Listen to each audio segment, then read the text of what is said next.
Salam əziz izləyicilər. Bugün Azərbaycan Respublikasının qeyri-hökumət təşkilatlarına Dövlət Dəstəyi Agentliyinin maliyyə dəstəyi ilə həyata keçirilən Demokrat və Qadın Təşəbbüsləri İctimai Birliyinin Keçmişin Kölgələri Türk Dünyası Tarixini Müqayisəli Təhlili adlı layihə çərçivəsində növbəti verilişlə qarşınızdayıq. Bu vaxta qədər olan verilişlərimizdə biz bir çox məsələlərə toxunmuşduq. Bu dəfəki məsələ də və mövzu da əminəm ki, sizləri çox maraqlandıracaq. Mövzu Osmanlı və Səfəvi tarixinin mübahisəli məqamları haqqındadır. Bu məqamların haqqında biz çox danışa bilərik. Məsələn, bunları biz siyasi baxımından toxuna bilərik, bunlara biz ideoloji baxımından toxuna bilərik. Mövcud günümüzdənmi baxsaq bu tarix necə görünür və əsas hansı məsələlərə toxunmaq olar. Bunlarla qonağımız hörmətli tarixçi Əkbər Nəcəf Hoca ilə sizlərə danışacağıq və məqamları bir dəfə də hansılardan danışılacaq sizə xatırladaq. Birincisi, Osmanlı Səfəvi tarixinin ziddiyyəti hardan başlamışdı? Bu ziddiyyətlərə ərazi mübahisələri daxil idimi? Çaldıran döyüşündən danışılacaq, Amasya sülhündən danışılacaq, bunun iki dövlət arasındakı münasibətlərə təsiri, məzhəb fərqləri, ideoloji fərqlər haqqında, qızılbaşların fəaliyyəti, 40 min qızılbaşlının qətli və bir də çox həssas bir mövzudan, qısa da olsa, mən Əkbər Hocadan aydınlıq gətirməsini istəyəcəm. Mövzumuz davam etdikcə Tacıbəyin məsələsi. Səfəvi tarixçilərinin qaçdığı, bizim Azərbaycan tarixçilərinin də danışmağı çox da sevmədiyi, amma əslində nə olub bitmədiyi haqqında bir məsələ var, həssas bir mövzu. Şah İsmailin xanımı Tacıbəyim əsir düşmüşdümü həqiqətən Osmanlı sarayına? Əkbər bəy, xoş gəldiniz bir də. Minnətdaram Güney xanım, sağ olun. Əkbər bəy, biz Səfəv və Osmanlı tarixindən mübahisəli məsələlərdən ən birinci hardan başlaya bilərik? Çoxdur bunlarda. Bir sizin fikrinizi almaq istəyərdim. Amma ən birinci nəydən başlamaq istəyirəm? Şah Sultan Səlimin Şah İsmail'la çaldıran döyüşündən öncə 40 min qızılbaşlını öldürdüyü barədə müəyyən qeydlər var və bu qeydlər heç də hamısı da bir xalq əfsanəsinə bənzəmir. Dövrün mənbələrində yazılır. Və bu da hər iki tərəfin bir-birinə qarşı fikirlər səsləndirməsinə səbəb olduğu məsələlərdən biridir. Doğrudurmu? Sultan Səlim həqiqətən 40 min qızılbaşlını Anadoluda öldürdümü? Əslində həm Səfəvi tarixi, həm də Osmanlı tarixi bizə 30-cu, 40-cı illər tarixçilərindən miras qalıb. Klassik ənənəvi həm Osmanlı qaynaqlarında, həm Səfəvi qaynaqlarında məsələ bu qədər kəskin deyildi. Niyə? Çünki Sovet tarixçiləri Səfəvilərdən öz məqsədlərinə görə bir tarix anlayışı qurmaq istədilər və xüsusən də 50-ci illərdən sonra Türkiyədəki Ədalət Partiyasının hakim partiya olmasından sonra Türkiyədəki Atatürkçü zehniyyətin xaricində bir Türk-İslam anlayışının yavaş-yavaş siyasiləşməsi ilə birlikdə Osmanlı tarixinə də Türkiyədə həddindən artıq bir, necə deyərlər, məna yüklənməyə başladı. Bunun nəticəsində də günlərin, o dövrün tarixi insanların zehniyyətinə də uyğun yavaş-yavaş bir tarix şəkilləndi. İndi də tarixçilər qalıblar bu iki mübahisəli məsələlərin ortasında. Kimin tərəfini saxlayır? Evet, elədir. Əslində mövzu nədən ibarətdir? Mövzu ondan ibarətdir ki, Monqollarla birlikdə coğrafiyanın formatı bir anda dəyişdi. Yeni Orta Asiyadan yeni köçlər ki gəlməyə başladı və bu coğrafiyadakı ənənəvi Səlcuqların mirası olan güclər sıxışdırılması və bunların yavaş-yavaş Anadolunun daha da qərbinə doğru getməsi və eyni zamanda böyük bir hissəsinin Suriyə, oradan da Misrə köç etməsi ilə birlikdə müvazinəti saxlayacaq əsas ünsür demək olar ki, dağıldı. Bunun yerinə gələn yeni köçlər və bu köçlərin də Monqollarla olan yaxın və ya uzaq münasibətlərində əvvəlki zehniyyətdən fərqli olaraq bir türk və İslam düşüncəsi. Bunlar gələnlərin böyük bir əksəriyyəti heç də zənn edildiyi kimi müsəlmanlıqları üst səviyyədə deyildi bunların. Yəni bunlar süni şəkildə bir İslam anlayışına sahibdilər. Amma bütün hallarda bunlarda, yəni Səlcuqlarda olduğu kimi bir mədrəsə təhsili görmüş, daha sonra dinlə haşır nəşir bir türklər deyildi bunlar.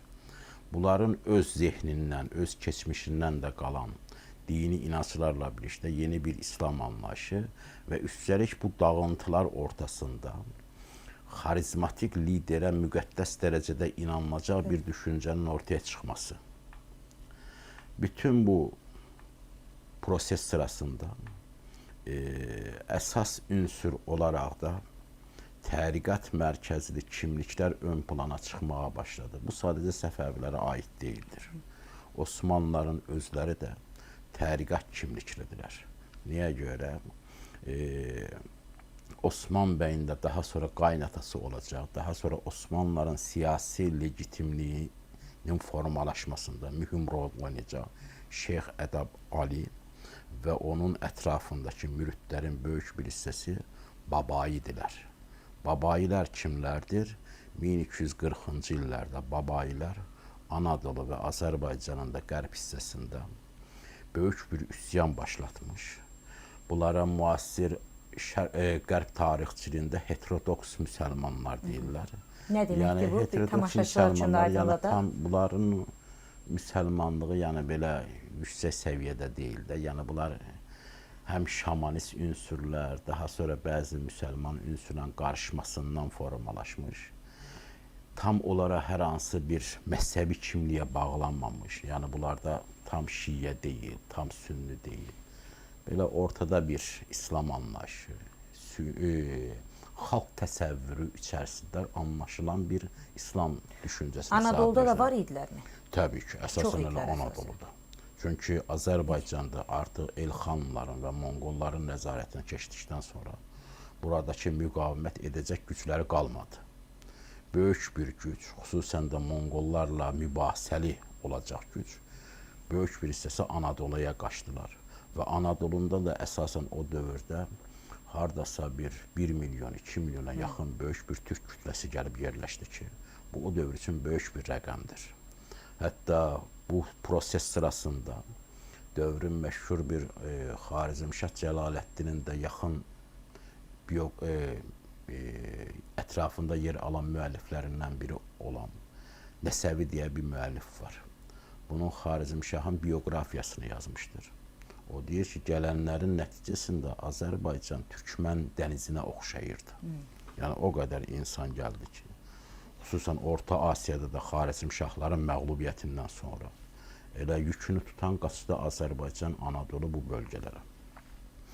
Nəticədə bunlar da artıq bu coğrafiyada bu gücü də qaldıra bilmir və bunlar da yerli ünsürlərlə mübahisəlidirlər. Xüsusilə də o dövrdə varlığını davam etdirən Anadoludakı Səlcuqlu sultanlığı ilə bunlar arasında böyük bir problem ortaya çıxmağa başladı və bu problemin nəticəsində də Babayi deyilən bir üsyan ortaya çıxdı. Hətta Babayilərin başında durulan Baba Rəsul təxmini hansı əsrdir? Bunlar meydana gəldi 1240-cı illər. 13-cü əsrin ortaları. Bəli, 13-cü əsrin ikinci yarısının elə biri ortaları, evet, ikinci yarısı. Bu hadisə nəticəsində də üsyan qanla nəticələndi, dağıdıldı, yox edildi. Amma bu üsyanın içində yer alan o qüvvələr, dərvişlər xüsusən çox aktiv idi. Bunlar kütlələrin arasında dağıldılar və başladılar yerli mühitdə fəaliyyət göstərməyə. Elə bu adamlar... Bir sual verim, əgər. Üsyanı kimə qarşı etmişdilər? Üsyanı Səlcuqlulara qarşı, Anadoludakı Səlcuqlulara qarşı. Anadolu Səlcuqlu sultanına qarşı. Sultanına qarşı. Çünki bu gələnlərə qarşı dövlət məmurları çox pis rəftar edirdi. Bəzilərini soyurlardı, rüşvətxorluq filan hədd səhvədə idi. Bütün bunlardan nəticəsində bu üsyan meydana gəlməsinə səbəb oldu. Amma üsyanın başında yer alan şəxsin siyasi kimlikdən çox, daha çox dini kimliklə ön plana çıxması, özünü Mehdi elan etməsi, Baba Rəsul adlandırırlardı.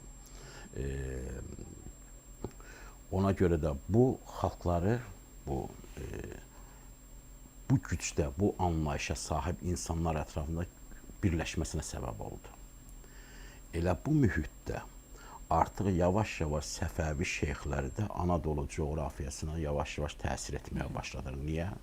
Çünki Səfəvi şeyxlərinin əsasən fikirlərini yaydıqları coğrafiya Anadolu Azərbaycan coğrafiyasıdır.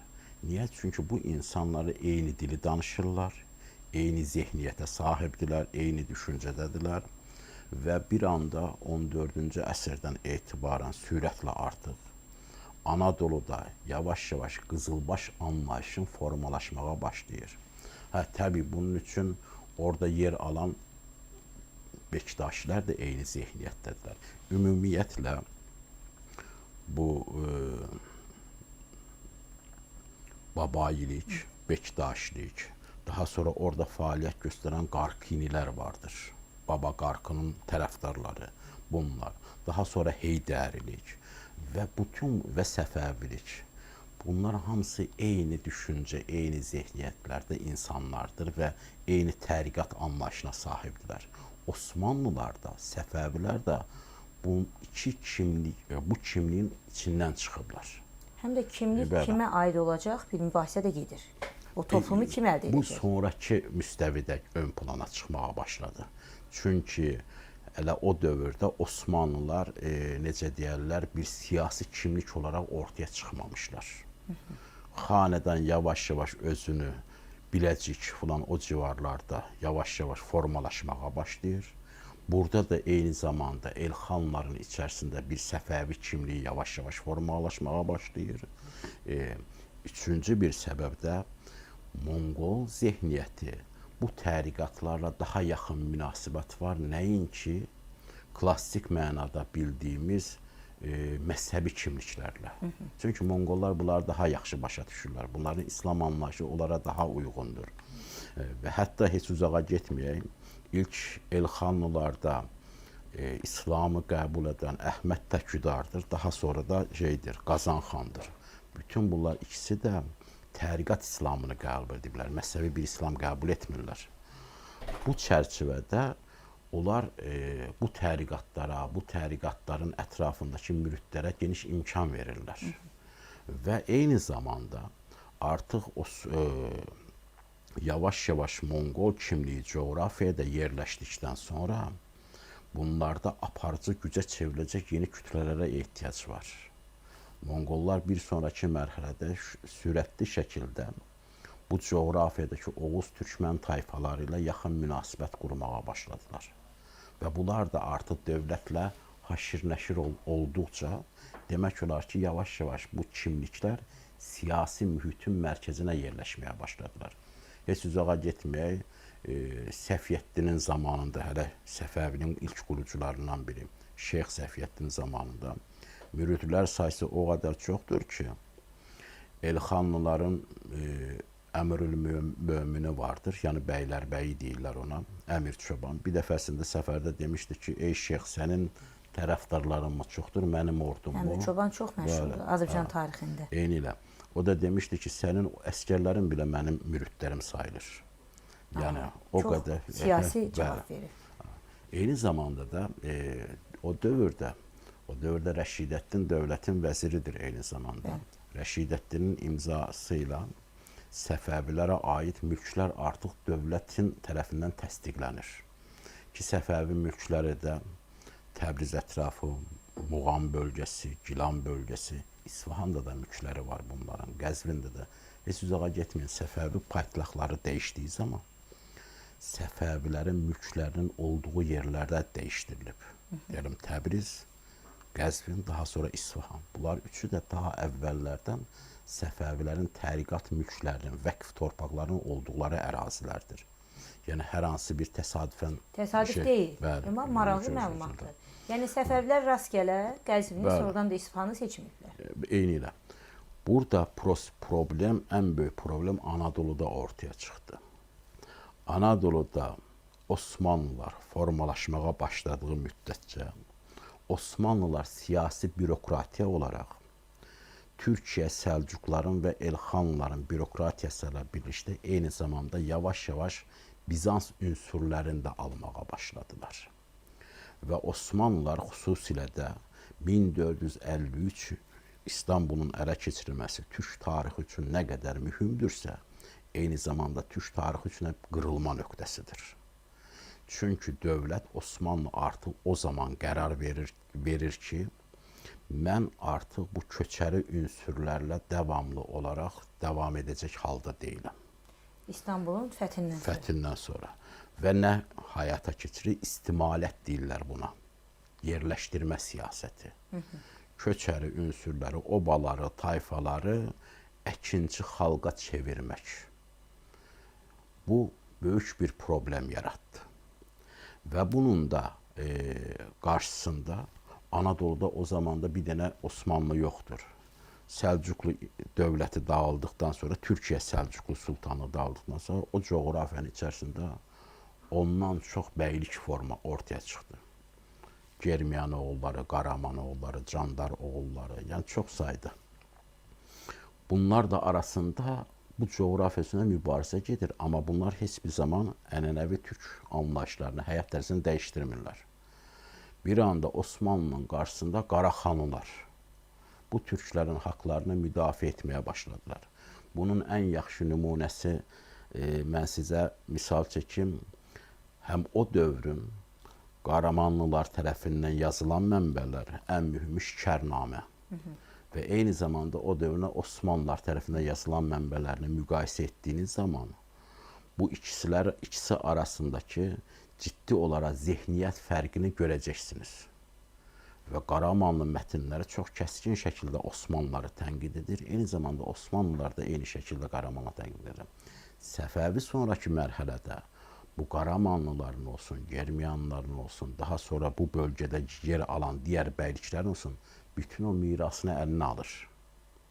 Yəni, Osmanlının aparmaq istədiyi siyasətə qarşı Səfəvilər burada ənənəvi türk o köçəri həyat tərzini, boylar aristokratiyası sistemini davam etdirmək istəyir. Amma burada nə oldu? Ən mühümü, xüsusilə də Şeyx Cüneyddən etibarən bu məsələni məzhəbi formata salmaq istədilər. Niyə? Burada bir problem var. Problem ondan ibarətdir ki, sultanlıq, hökmdarlıq haqqı həm Osmanlılar üçün, həm də Səfəvilər üçün mirasdan gəlmir. Bunlar özləri üçün yeni bir hakimiyyət anlayışı yaratmağa ehtiyac hiss edirlər. Yəni bu iki ünsür Oğuz türk kimliyin içərisindən çıxsa da, bunlar Səlcuqlar kimi bir xanədandan gəlmirlər və hətta ondan əvvəlkilər kimi hər hansı bir siyasi haqları yoxdur. Belə olan halda bunlar bunu dini yolla həll etmək istədilər. Səfəvilər özlərinin tariqət kimliklərini imamlara bağladığı kimi, Osmanlılar da ehtiyac hiss etdilər ki, Səfəvilərin imamət sistemi qarşısına xilafət sistemini yerləşdirsinlər. Və o tələsiklər içərisində bir anda Yavuz Sultan Səlimin gedib Misrə ələ keçirməsi, ondan əvvəl də Suriya bölgələrini ələ keçirməsi və müqəddəs şəhərlərin nəzarət haqqını ələ keçirməsinin səbəbi bu əslində bir növ iki dövlət arasında gedən hakim güc, hakim elitar güc kim olacaq, bunun da bir mübarizəsidir. Amma digər tərəfdən baxdığımız zaman hər iki, həm Osmanlı olsun, həm Səfəvilər olsun, kimlik baxımından eyni kimliyin parçasıdırlar, zehniyyət baxımından eyni zehniyyətin parçasıdırlar. Hətta o qədər iç-içədirlər ki, uzun illər Osmanlıda, hətta 1828-ci illərə qədər məşhur İkinci Mahmud tərəfindən təriqatların qadağan edilməsi dövrünə qədər Osmanlının ən böyük dövlət təriqatı Bektaşilik idi. Bektaşilik ilə elə Səfəvilər arasında heç O bir and şey içmələr verirlər, o yox. şahzadələrin and içməsini bəzən seriallarda canlandırırlar da. Yəni olduğu kimi o mətnləri Bəli. orada əlinin adını çəkirlər. Bektaşiliyə məxsus Təbii müəyyən ki. mərasimlər edirlər. Çünki Bektaşi ocağı eyni zamanda xanədanın bağlı olduğu ocaqdır. Bu mənada yəni Bektaşilik sadəcə insanların dini məsələlərinə deyil. Bektaşiliyin Osmanlı tarixində mühüm bir tərəfi daha vardır. Osmanlılar bunu Səlcuqlular daha əvvəl icra etmişdi. Kənardan hərbi güc almaq məsələsi. Ələ keçirdiyi ərazilərdəki xristian ünsürlərdən təhsil yolu ilə bunları dövlət idarə sisteminə cəlb edilməsi. Yəni daha ağıllı və ya da elmə daha yaxın olanları göndərirdi ilmiyyə sinifinə, amma hərbi istedadı olanları göndərirdi seyfiyyə sinifinə. Osmanlıda 2 dənə sinif vardı əsasən. Seyfiyyə yəni qılınc əhli olanlar, elmiyyə də elm əhli olanlar. Elmiyyə əhlinə göndərilişlərini göndərdi Sahni Səman mədrəsələrinə. Bunu Sultan Fatih zamanında İstanbulda yaradıldı bu mədrəsə. Orada bunlar yetişdirilirdi dövlət kadrları olaraq. Daha sonra göndərilirdi Anadolunun müxtəlif yerlərinə. İdari məqsədlə, daha sonra məhkəmə işlərinə baxmaq məqsədi ilə bunlar göndərilirdi. Yəni dövlətin rəsmi kadrlardır bunlar. Amma qılınc əhli olanları göndərirdi Bektaşi ocağına. Bektaşi ocağında bunlar türk əxlaqını, anlayışını, həyat tərzini öyrənəcək bütün hər şeyi əldə edirlərdi. Və burada da bunlar hardan baxsan bu uşaqların toplanması 8-12 yaşlarından başladığına görə bu günümüzün də Balkan tarixçiləri ilə Osmanlı tarixçiləri arasında mübahisə obyekti olan bir məsələdir. İndiki müasir Balkan tarixçisi, xüsusən də Sırp tarixçilər israr edir ki, siz məcburən bu uşaqları alırdınız. Hətta bəzi filmlərdə vardır. Rəsmi tarixdə də belə deyilir, bəli, məcburi. Amma bir şey daha vardır. Ocağa evlad vermək eyni zamanda o ailələr üçün böyük bir gəlir qaynağıdır. Bir çox şəkildə könüllü verilən uşaqlar da vardır. Bu şey kimi başa düşülməsin. Safaritlər var idi. Şeydə Endülüs bölgəsində. Bəli, o Safarit Yəhudilər də Bəli. deyirlər. Onlar da Slav uşaqlar toplamışlardır.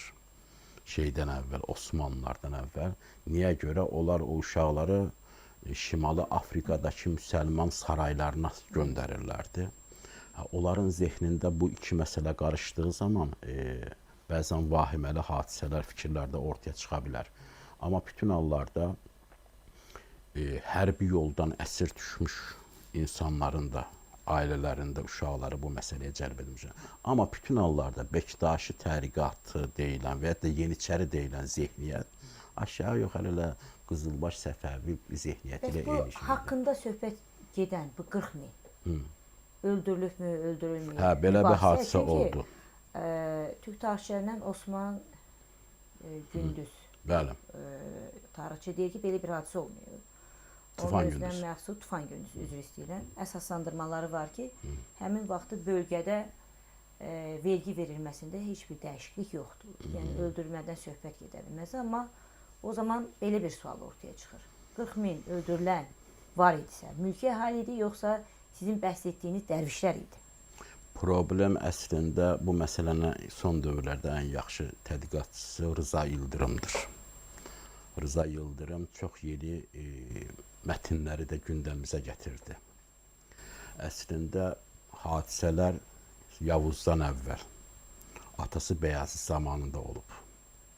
Bəyazıtın zamanında kütləvi şəkildə Anadoludan Şah İsmailin yanına getmək istəyən obalar var. Bəli. Bunların qarşısını almaq üçün dövlət təzyiq göstərməyə başlayır. Bu təzyiq bir yerdən sonra effektli olmadığı zaman məcburiyyətlə tətbiq etməyə başlayırlar bunu. Hətta burada ciddi böyük problemlər də olur. Hətta bəzi Osmanlı məmurları bir çox obalardan rüşvət alaraq, göz yumaraq bunların getməsinə də problem çıxarmamışlardır. Amma bütün hallarda Osmanlılarla razılaşmayan Anadolu'da bir Türkmen, Türk ünsürü var. Bu heç bir şəkildə inkar edilə bilməz. Və bunlar Osmanlı'nın apardığı siyaseti qəbul etmirlər. Üstəlik bir şey daha vardır. O dövrdə Anadolu coğrafiyası Osmanlı torpağı deyil. Və tam olaraq Bəli. Yəni Osmanlının sərhədləri ən yaxşı halda gəlirdi Sivasa qədər. Ki Osmanlı'da yeri gələndə əsasən Osmanlı Balkanlarda genişləyib. Daha sonra Anadolu'yu ələ keçirmiş bir imperiyadır. amma elə gəlmə verirlər ki, sanki Şah İsmail və onun müridləri Çünki Anadolu'nun torpaqları əsasən Qaraqoyunlu mülkləri, Ağqoyunlu mülkləri, hətta Osmanlılarla Ağqoyunlular arasında Trabzon Rum imperiyasının torpaqlarının bölüşdürülməsi məsələsində mübahisə ortaya çıxmışdır. Niyə görə? Çünki Ağqoyunlular oranın özlərinin ailəvi bağların olduğunu əsas alaraq oraya onlara aid olduğunu dilə gətirmişlərdir. Bu məqsədlə Fatih Sultan Məhməd çox ağıllı bir siyasət aparmışdır. Çünki elçi gələn Uzun Həsənin anası Sara xatunu özü ilə birlikdə Trabzonu ələ keçirdiyi səfərə aparmışdır ki, bu hadisəyə görə Ağqoyunluların da rizasını alaraq gerçəkləşdirir, statusunu vermək üçün. Yəni, buna diqqət edirlərdi. Amma burada məsələ ondan ibarətdir. Bir də bu məsələdə çox mühüm bir hadisə var. İldırım Bəyazid, ikinci Bəyazid kordur. Xəstədir. Kör olan şeyin zamanındakı Teymurun zamanında. Sultan Səlimin atasından söhbət edir. Bu bizim bəhs etdiyimiz Sultan Səlim arası. Bunun zamanında oğlanların arasında ciddi problem var. Və o zaman üçün Səlim əsasən Kırım, Kəfə bölgələrindədir. Amma saray daxilində Bəyaziddən sonra taxta kimin keçirəcəyi haqqında bürokratlar arasında da bir şey var, bölünmə vardır. Əhməd vardır, Qorqud vardır. Bunlar ciddi namizədlərdir. Amma onların deyirlər, oğul övladları yox idi həm də. Bunların mı? Bəli, ona görə dəstəkləyənlər də az imiş. Kimi bir... Yox, elə ondan deyil. Burada əsas məsələ Osmanlının içərisindəki bürokratik güc kimi seçdi. Yavuzu seçdilər. Bir də Yavuzla birlikdə niyə görə Yavuz seçdilər? Çünki Yavuz artıq babaları, ulu babaları Fatihdən etibarən formalaşan bir imperiya kimliyi var. Ona ən sadiq olan adamdır. Və Yavuzun hakimiyyətə gəlməsi əsasən Osmanlı tarixində bir çevriliş olaraq qeyd edilir. Yəni, mövcud olan hökmdarı hakimiyyətdən məcburi şəkildə uzaqlaşdırırlar, İstanbuldakı hakimiyyəti ələ keçirir. Amma buna rağmen qardaşlara uzun müddət problem yaşayır. Hətta qardaşların biri qaçıb gəlir, Səfəvilərə sığınır. Yəni, Osmanlının həm daxildə, həm də Anadolu'dakı mövqeyi problemlidir. Eyni zamanda da bu dövrdə Səfəvilərin bunlara xəlifə adı verirlərdir. Xəlifələri bütün Anadolu bölgəsində ciddi şəkildə propaganda fəaliyyətləri aparırlar, təbliğat aparırlar. Və bunlara da, bu xəlifələrə də inam o qədər güclüdür ki, yəni müqəddəs dərəcəsində. Şaqqulu üsyanları falan da baş verdi bu dövrdə. Və burada, bu coğrafiyada ciddi bir Osmanlı narahat edən kütlə var. Yavuz Sultan Səlim Çaldıran ərəfəsində bu coğrafiyaya ələ keçirmədən əvvəl arxasında bu üsyankar, narahat edici kütləyi bir növ ya təsir altına almaq, ya da zərərsizləşdirmək istiqamətində hərəkət etmişdir. Bu mənada da o bölgədə, yəni rəqəmlər hər zaman mübahisə ola bilər. Amma ciddi şəkildə də Qızılbaş Beşdaşilərin qırıldığı bir reallıqdır. Yəni. Bizim o dövr tarixin mübahisəli bir məqamları var. Bayaq toxundunuz, o torpaqlar Qaraqoyunlular və Ağqoyunluların bir mirası idi. Və orada Böyük sayda Türkmen tayfaları var idi. Eyni zamanda şeylərindir. Qazı Bürhanəddin. Bəli, Qazi Bürhanəddin də bir məşhur Azərbaycanın, hətta biz bir şairi, bir dövlət xadimi kimi təqdim etdiyimiz vaxtlarda olur. Tam demirik, amma o Sivasda Kürtlərin dövlətləri var. yerləşməsi məsələsi var həmin o bölgələrə. Yox, Kürtlər o vaxtlar o coğrafiyada deyildi. Bəli, bax bu barəyə mən istəyirəm mübahisəli məqamlardan biri kimi. Deyirlər Türkmen tayfalarını Sultan Səlim köçürüb Şah İsmayıl təhlükəsinə görə və həmin bölgələrə Mardindir, Sivasdır, Bəli. indiki Urfadır, o bölgələr Ağqoyunlu Həsənin anası Sarı Xatunun Bəli. verir onlara. Bu faktlar doğrudurmu hocam? Olubmu belə hadisələr? Kürdlərin daha sonra bura yerləşdirilməsi? Kürd əşirətlərinin bir hissəsi o zaman, az bir hissəsi Ağqoyunlu İttifaqının içində yer alıblar. Süleyman Şahilər, Mukrilər, daha sonra Ərəb Şahilər, bütün bunlar kiçik qruplardır. Burada bir məsələ var, onu düzəltməyə ehtiyac vardır.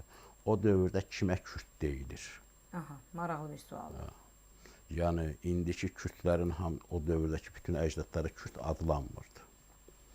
Kürd adı biraz problemli addır. Kürd adının etnik, milli kimlik halına gəlməsi 1870-ci ildə Moskvada Kürdologiyanın qurulması ilə başlayan bir prosesdir.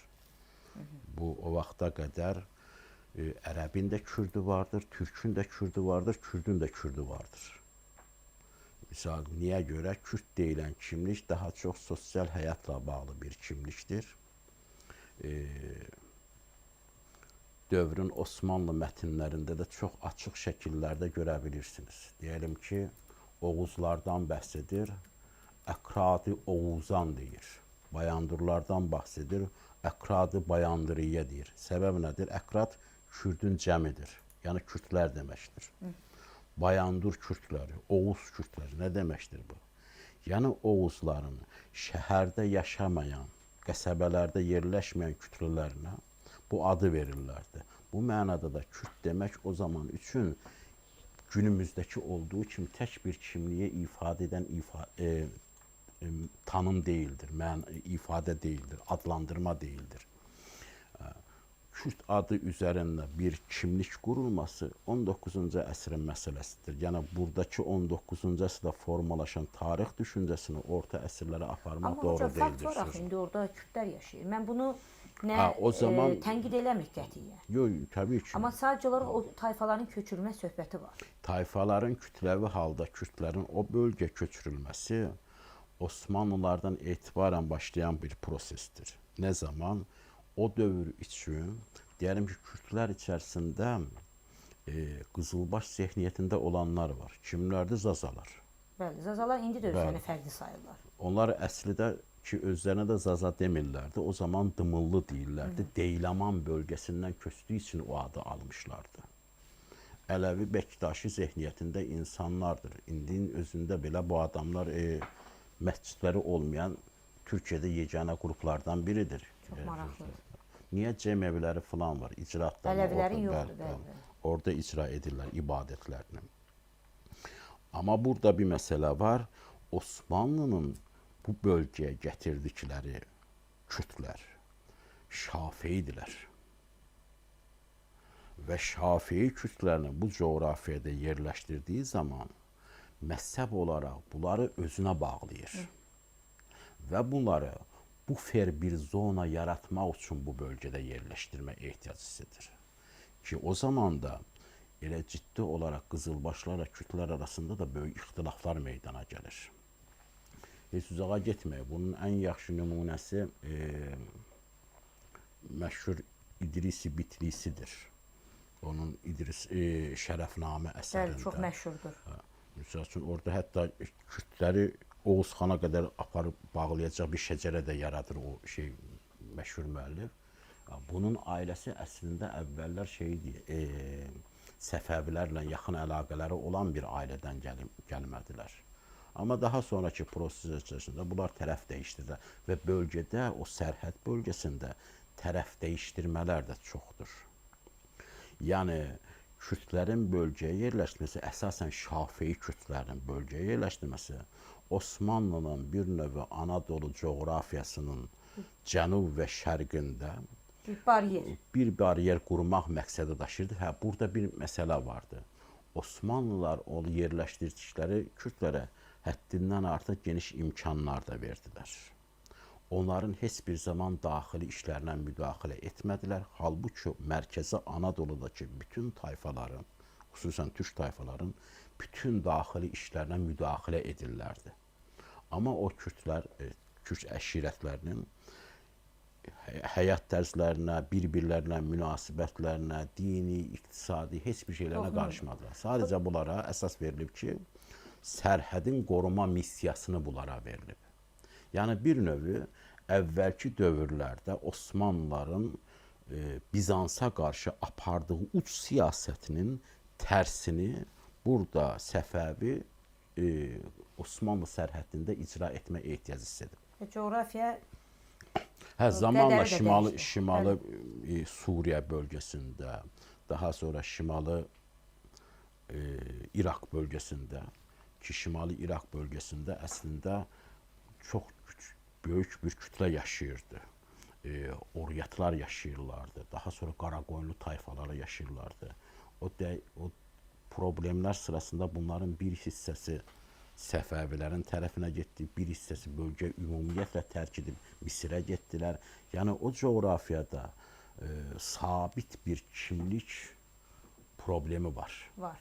Dəyişir, dövrlərə görə, siyasi şərtlərə görə dəyişir.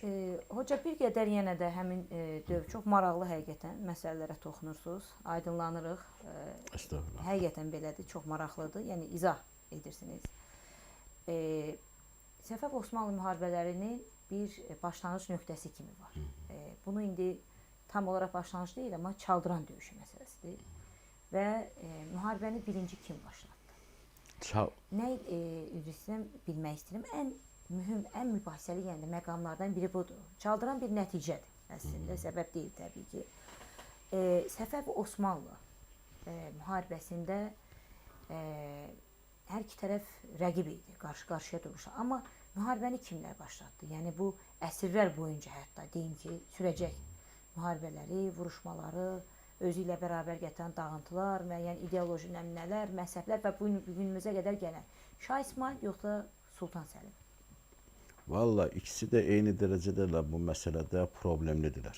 Amma Şah İsmayılın bəzi məsələdə geri çəkilməsi kimi bir məktublarında faktlar var. Sultan Səlimin onu təhqir etməsi barədə bir faktlar var. Şah İsmayıldan əvvəl bu Şaqqulu üsyanı bir Ələvi Qızılbaş üsyanı olaraq Osmanlı ciddi şəkildə qorxutdu. Orduya rəhbərlik edirən bir sədrəzəm belə öldürüldü o hadisədə. Osmanlı böyük bir itki verdi. O zaman Osmanlı bir an əvvəl bu məsələyi həll etmək vacib olduğunu anladı. Və onun üzərinə Səlimin hakimiyyətə gətirilməsi birbaşa bu məsələnin həlli ilə bağlıdır. Və Çaldırana gedən prosesdə meydana gələn böyük səhvlər də vardır. Bu səhvlər nəticəsində uzun müddət Anadolu Osmanlı hakimiyyətini bağışlamadı və Anadolu coğrafiyası Osmanlılar dövründə Osmanlı tarixinin ən problemli coğrafiyası olmuşdur. Quyucular dövrü var orada, Quyucu Mehmet Paşa. Ondan başqa 100 ilə yaxın o cəlali üsyanları davam edir ki, Sevməyiblər, çox maraqlıdır hoca. Quyucu Mehmet Paşanın vaxtında Osmanlı Türk insanlarının quyuya bastırıldığı, sonra Cəlalilər üsyanı. Yəni bu Osmanlıları Anadolu xalqına sevdirən əslində Türkiyə Cumhuriyyəti dövrüdür. Çünki arxalarında duran hər kəs getmişdi. Qalan bir o deyir, sadə İç Anadolu cəmaatı idi. Ona görə də yəni bugünkü günümüzdə belə şaşalı bir hamı bir ədalət dövrü yaşayır. Belə biz o dövrdə anlayış yoxdur. Yəni Səfəvilərin Şah İsmayıl burada ağıllı bir iş görürdü. Niyə görə? Mən birbaşa müdaxilə etmirəm, amma bütün o prosesdə iştirak edən ünsürlərlə yaxın əlaqələri vardır. Yəni Şah İsmayılın əli Anadoludadır. O bir reallıqdır. Bunu da qarşı tərəf axmaq deyildir, o da görürdür. Kəşfiyyat, məlumatları, hadisələr izləyirlər, təriqatların içinə qədər öz adamları var. Bunların da onların sarayında adamları var. Yəni ciddi bir hadisələr gedir. Hamı bir-birinin nə olduğunu yaxşı bilir. Bütün bunun demək olar ki, nöqtəsi, nəticəsi Çaldıran oldu. Çaldıran uğurlu mu oldu? Əslində nə Osmanlılar üçün uğurlu oldu, nə də Səfəvilər üçün uğurlu oldu. Çaldıran sadəcə bir məsələnin adını qoydu. İki coğrafiyayı siyasi kimliyə görə böldü. O vaxta qədər Anadolu, Azərbaycan deyə bir ayrımı yoxdur. Yəni real şəkildə də bir Anadolu, Azərbaycan sərhədləri harda başlayır, harda bitir, o vaxta qədər də çox maraqlı bir tarixi fakt var. Sultan Səlim deyir, təklif edir ki, ara sərhəd olsun. Məktublarının birində. Şeyə qədər əvvəlki dövrdə Bəyazıtın zamanında əlaqələr var, münasibətlər var. Hətta məktublar səviyyəsində Şah İsmaillə Osmanlı sultanı arasında ata-oğul münasibətinin olduğu da verilir. Amma bunlar hamısı siyasi manevralardır. Yəni ona görə onları elə yazılan məktubların üslubundan, dilindən də anlamaq mümkündür. Bu nəyə bənzər bilirsinizmi? Teymurla əvvəlki 1-ci Bəyazıt zamanındakı o münasibətlər necə ki gəl-getlər şəklində hər an dəyişə bilirdi. Eyni anlayış burada da, bu münasibətlərdə də görmək mümkündür. Hocam, biz bayaq adını çəkdik. Təəssüf ki, vaxt da qısalır. Bir 10 dəqiqəyə yaxın bizim vaxtımız qalır. Ən ağırlı məsələlərdən biri Səfəvilər üçün, dövrün. Biz bəlkə də bugün ondan daha rahat və asan danışa bilirik. Tacübəyin məsələsidir. Dövrün mənbələri, xüsusən Osmanlı mənbələri deyir ki, Sultan Şah İsmailin, daha doğrusu xanımı Taclıbəyin döyüş meydanında əsir düşür. Sultan Səlim onu əsir götürür, Şah İsmailin bütün xahişlərinə baxmayaraq geri qaytarmır və zorla bir saray şairinə ərə verir. Və hətta Şah İsmailin gənc yaşında ölməsi də belə bağlanılır ki, özünə xətai təxəllüsünün götürülməsi, bir qədər hətta deyilənə görə bundan sonra onun müxtəlif içkilərə, məclislərindən getməsi barədə faktlar da var. Bundan sonra başlayır. Amma bu barədə Səfəvi tarixçilər heç bir şey yazmır. Sanki belə bir hadisə heç olmamış kimi. Amma günümüzün Osmanlı dövrünün araşdıran alimlərinin arasında kifayət qədər məsələ haqqında biz rast gəlirik və bir qədər də bəzən buna xoş olmayan bir don da geyindirməyə başlayırlar. Necədir? Hadisə olmuşdumu?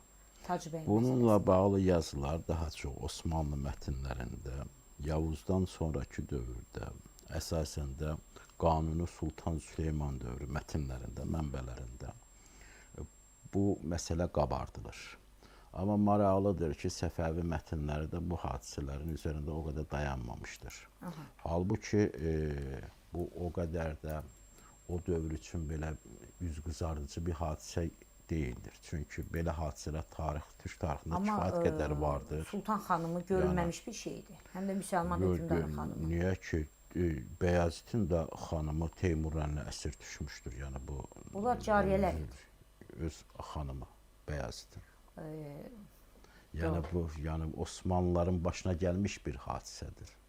Yəni bu o dövr üçün normaldır belə hadisələr. Niyə görə? Çünki bütün padişah səfərlərdə ailəsi ilə birlikdə yer almaq məcburiyyətindədir. İldırım Bəyazıtın xanımının taliyi necə olub? Vallahi tam məlumatlı deyiləm. Deyilənə görə deyirlər ki, hörmətlə yanaşması və s. Deyirsən göndərilib öz şeyinə. Dala, arxaya. Amma burada bu hadisə ayrı cür olur. Yəni bir üzguzardan bir hadisə. Burada da şey vardır. Taclı bəyin birinci heç bir zaman əsir düşmədi. Bəli, bax bu məsələ düşübmü? Yox. Taclı bəyin əsarətlə əlaqəsi yoxdur. Yox. Taclı bəyin müharibədə iştirak edib.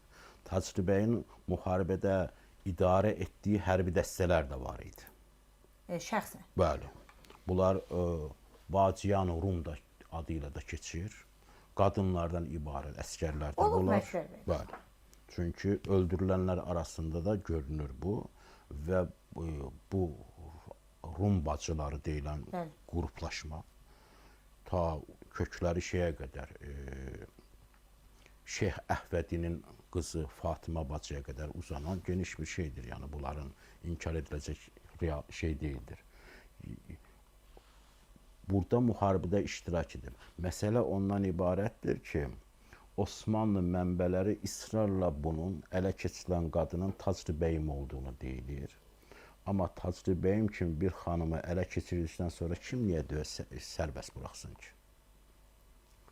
Hə, onun üzərinə başladılar müxtəlif rəvayətlər ortaya atmağa. Güya ləli böyrək deyilən qiymətli bir daş vermişdir. O şəkildə Qaçır, bəli. Bunların çoxusu yəni rəvayətdir, əfsanədir, uydurmadır. Amma xanımlarından biri Bəhruzənin əsir alındığı bilinir. Və Bəhruzə də daha sonra ehtimal ki, Çələbi adlı birisinin nəzarətinə verilmiş. Onun da ölməsi nəticəsində qadının əli vardır deyə öldürüldüyü rəvayət edilir. Amma Bəhruzə məsələsinə Osmanlı mətnləri geniş yer vermir, daha doğrusu heç yer vermir. Məsələyin də arxasında nə oldu, necə etdi, bu qadının başına nə gəldi, ona da yer verilmir. Durulur Taclı bəyim üzərində. Əgər Taclı bəyim kimi birisi əsir düşmüşsə, Osmanlıların əlində isə, burada tarixi bir də problem yaranır. Sonraki Səfəvi tarixinin demək olar ki, 30 ili Taclı bəyimlə əlaqədardır. Bəli. Taclı bəyim öz oğlunun, 10 yaşındakı oğlunun əlindən tutub taxta otuzdurmuş bir insandır. Və 40-cı illərə qədər demək olar ki, Səfəvi siyasi həyatındakı gedən bütün hadisələrə ən yaxında müdaxilə edən, qərar verən insanlardan biri Taclı bəyim özüdür. Yəni Şah İsmayılın vəfatından sonra Taclı bəyim Səfəvilər üçün çox mühüm bir fiqurdur, təyin edici fiqurdur. Ona görə də bu rəvayətləri biraz daha o dövrün Osmanlı-Səfəvi münasibətlərinə, necə deyərlər, dövlətlər arasında bəzən belə diplomatik münasibətlərdə bir-birlərini təhqiramiz şəkildə ifadə etmə anlayışı ola bilir. Bu mümkündür. Günümüzün belə siyasi həyatında buna rastlamaq mümkündür. Ona görə bu fikirlərin yavaş-yavaş mətnlərə keçməsi nəticəsində bəzi tarixçilər də zənn etmişlərdir ki, belə bir hadisə meydana gəlmişdir. Ona görə də tarix baxımından inandırıcı deyildir. Əkbər bəy, təşəkkür edirəm. Mən təşəkkür necə edirəm. gəldi, keçdi, həqiqətən də bilmək olmur. Bir daha qeyd edək ki, bizim verilişimiz Azərbaycan Respublikasının qeyri-hökumət təşkilatlarına dövlət dəstəyi agentliyinin maliyyə dəstəyi ilə Demokrat və Qadın Təşəbbüsləri İctimai Birliyinin Keçmişin Kölgələri Türk Dünyası Tarixinin Müqayisəli Təhlili layihəsi əsasında çəkilmişdir. Maraqlı bir veriliş oldu Osmanlı-Səfəvi münasibətlərinə və bunların arasında bir mübahisəli məsələlərə aydınlıq gətirməyə çalışdıq. Hörmətli izləyici, təşəkkür edirik sizə. Bizi izləməyə davam edin. Sağ olun.